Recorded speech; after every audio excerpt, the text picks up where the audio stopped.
We're keeping a close eye on developments pertaining to the war with Iran. This morning we've been talking politics and military strategy, but now we want to shift to the human side of this conflict. And for that, we turn to Brooke Thomas. Good morning. Yeah, really important, often forgotten right side of this, right? We almost don't give ourselves that permission. Conflict overseas can feel far away, but the psychological impact of war is something people are living with around the world. Psychiatrist Carole Lieberman is here to talk about the toll war takes on your mental health and also how people, doctor, can deal with the uncertainty. Thank you for being here. My pleasure. Yes, it does seem like the war is far away and so on, but you know, the truth is that that in fact there are likely to be some attacks here. You know, there are sleeper cells and so on that came in over the border. And for example, we had the case in Austin, Texas, where the man was wearing a T-shirt with the Iranian flag. So there's the warnings by the CIA and so on that we could be seeing the war in our own backyard. But while we're not, you know, of course there are lots of reasons why we would feel anxious because of what's happening. First of all, people who have children, you know, who are of potential military age, they're concerned. We have just, you know, every day seeing it on television. Now, at 9/11, they did research afterwards to show that the people who kept watching the Twin Towers fall over and over again, 24/7, I mean, some people get glued to it, they develop PTSD even if they were nowhere near New York or Washington, D.C. or Pennsylvania. Just the trauma of continually 24/7 being in a loop. Right. You know, I have to say, I want to go back a bit because you call yourself the terrorist therapist, and people are going to see that and wonder why. Explain that to me. Okay. Well, actually, at 9/11 is when I decided to do this.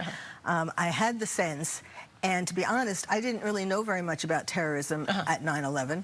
But I quickly learned a lot, and I just had the sense that this was going to be the biggest threat to us in our lives. And in fact, it has turned out to be that. We are, in fact, more in danger now than we were before 9/11. So people need to become resilient. You know, I was just in Israel.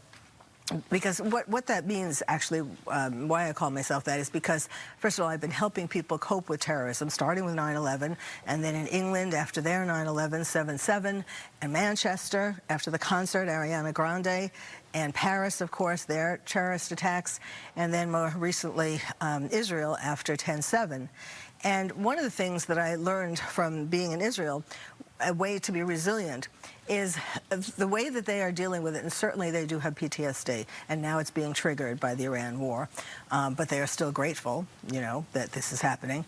The best antidote to stress is love. And that may seem, you know, like a Hallmark card. No, but this is helpful.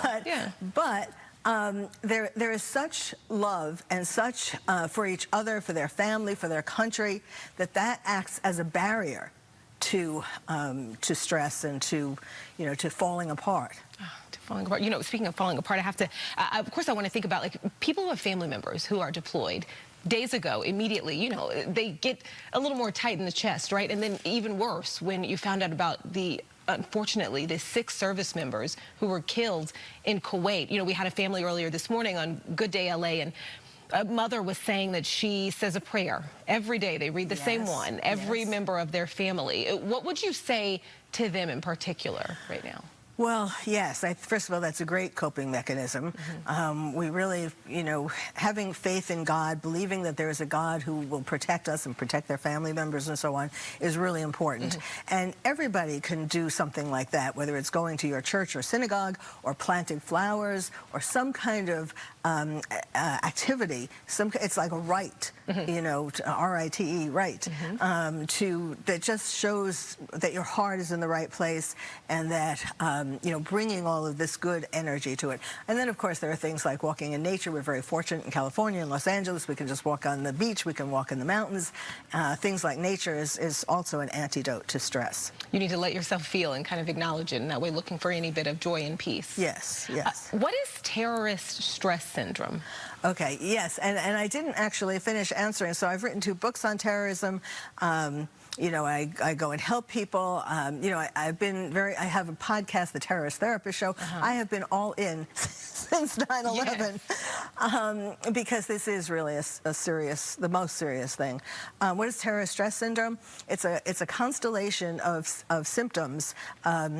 Such as nightmares and having problems eating and sleeping, things similar to PTSD, post-traumatic stress disorder, but I, created them particularly in regard to terrorism.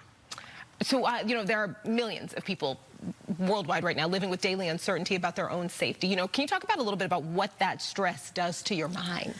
Not only does it do things to your mind, like give you brain fog and make you feel, confused and things like that, but, you forget things where you put things and,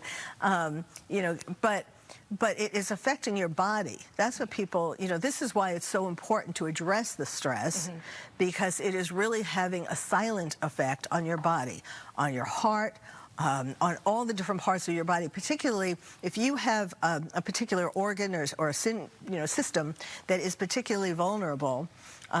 Let's say you've had a heart attack or you have high blood pressure. That system is going to be the one that is more affected. Or if you have stomach problems, that's going to be more affected. Many people have stomach issues for years before they realize that it's stress or anxiety related. Yes. Dr. Lieberman, we ran out of time, but thank you so much for being with us this morning. You're very welcome. Thank you. Okay, you can get more resources on her website, terroristtherapist.com.